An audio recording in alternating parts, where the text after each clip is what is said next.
బీజేపీలో అంతర్గత విభేదాల గురించి చాలా రోజుల నుంచి ఎవరికి వారు యమునా తీరు.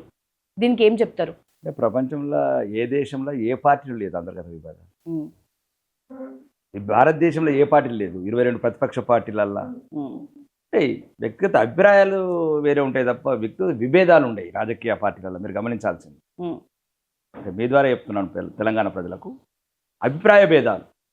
దీనికేదో అంటే వాళ్ళ ఒక ఐడియాలజీ చేంజ్ అంతే తప్ప ఇట్లాంటి విభేదాలు గ్రూపు ఏముండయి. ఉమ్, అట్లాంటి అపోహలు ఏం పెట్టుకోవద్దు. ఇప్పుడు మునిగిపోయే పార్టీ, మునిగిపోయిన పార్టీ 2 పార్టీలు ఏవైతున్నాయో తెలంగాణలో, ఉమ్. ఫామ్ హౌస్లో పడుకున్న పార్టీ, త్వరలోనే బంగాళాఖాతంలోకి వెళ్ళే పార్టీ, 2 పార్టీలు కూడా ఆశలు పెట్టుకోకుండా ఇట్లా వర్గాలుగా విడిపోయిండ్రు కదా సార్.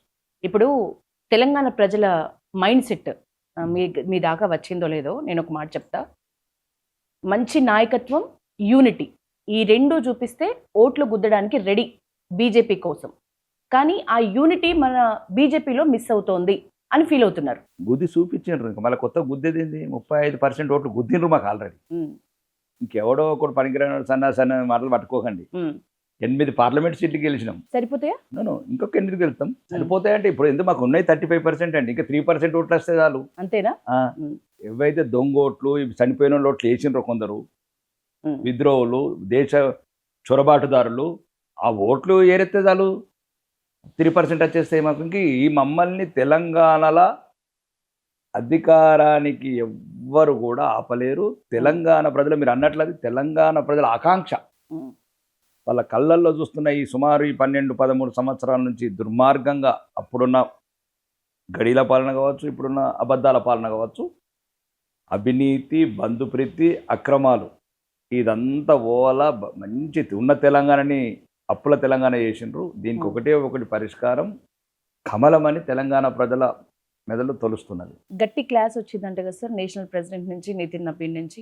ముఖ్యంగా అవతార పురుషుడు రావాలి తెలంగాణ రాష్ట్ర బీజేపీకి అనే టాక్ వినిపిస్తుంది నేషనల్ ప్రెసిడెంట్ వచ్చి వెళ్ళాక. కొత్తగా బయట నుంచి ఒక అవతార పురుషుడు మన రాష్ట్ర బీజేపీకి అవసరం. ఏమంటారు? నిజంగానే వస్తున్నారా? వస్తే ఎవరైతారు? చాలా మంది ఉన్నారు మా దానికి రావడానికి క్యూలు కట్టారు. ఉమ్, ఒకసారి అస్సాము, బెంగాల్ అయిన తర్వాత తెలంగాణ రాజకీయ పార్టీలలో కూడా నాయకులలో ఒక అపోహ ఉండేది. ఉమ్, ముస్లిమ్స్ కొద్దిగా మైనారిటీస్ మా కోట్లు వేయరు, వన్ సైడు ఈ అబద్ధాల సెక్యులర్ పార్టీలకు ఎత్తారు కాబట్టి కొద్ది డైలాగులు ఉండేవాళ్ళు. 30% 27-30% ఉన్న వెస్ట్ బెంగాల్నే కొట్టినాం. ఇక్కడ 14%. ఉమ్, ఈజీ అంటారు.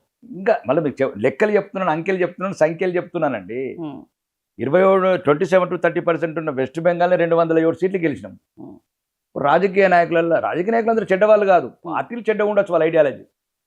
కొందరు కుటుంబ పాలన, ఉమ్, కొందరు దేశ వ్యతిరేక ఆలోచనలు, మెజార్టీలని ఇబ్బంది పెట్టి మైనార్టీలను బుజ్జగించే పార్టీలు కాంగ్రెస్ లాంటివి. కాబట్టి రాజకీయ నాయకులు కూడా కొద్దిగా భారతీయ జనతా వైపు చూస్తున్నారు. వెస్ట్ బెంగాల్ తర్వాత క్లారిటీ వచ్చింది. ఇంకా బయలుదేరిన ఏమంటారు జగన్నాథ రథ చక్రాలని. ఇప్పుడు ఇంకా నాయకులు ఉన్నారు. ఇంకా ఏ అవతార పురుషులు అవసరం లేదు మా దగ్గర. ప్రతి నాయకుడు అవతార పురుషుడే. మొత్తం మా పార్టీల కార్యకర్తలే అవతార పురుషులు మాకు. ఎందుకు మరి స్టేట్ ప్రెసిడెంట్ ని మార్చాలి అని నినాదం వినిపిస్తుంది? ఎందుకు ఇంకా ఈ స్టేట్ ప్రెసిడెంట్ అనేది మార్పు అవసరం? ఇంకా యూనిటీ రావాలంటే బీజేపీలో. అట్లేం లేదే. రామచంద్ర గారు చాలా బాగా చేస్తున్నారు. ఓకే.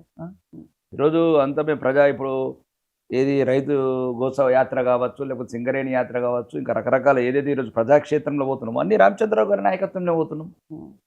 వ్యక్తులు ముఖ్యం కాదండి, సంఘర్షణము, ప్రజల తరపు నిలబడి కొట్లాడే తత్వం ముఖ్యం. ప్రతిపక్షం అన్నప్పుడు ప్రజాక్షేత్రంలోకి వెళ్ళాలి. మూసి బాధితులు ఇళ్ళకి పోయి పడుకున్నాం, హైదరాబాద్లో నిలబడి కొట్లాడుతున్నాం, లడ్చర్ల బాధితుల వైపు ఉన్నాం, ఈరోజు విద్యార్థుల వైపు కొట్లాడుతున్నాం, అశోక్నగర్ చౌరస్తాలో లాఠీ దెబ్బలు తింటున్నాం. ఇది కావాల్సింది వ్యక్తులు కాదు అక్కడ.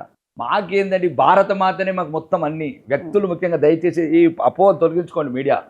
మాకు మొత్తం భారత మాతనే, రాయినే రామున్నని మొక్కే మా పార్టీ కార్యకర్తలు.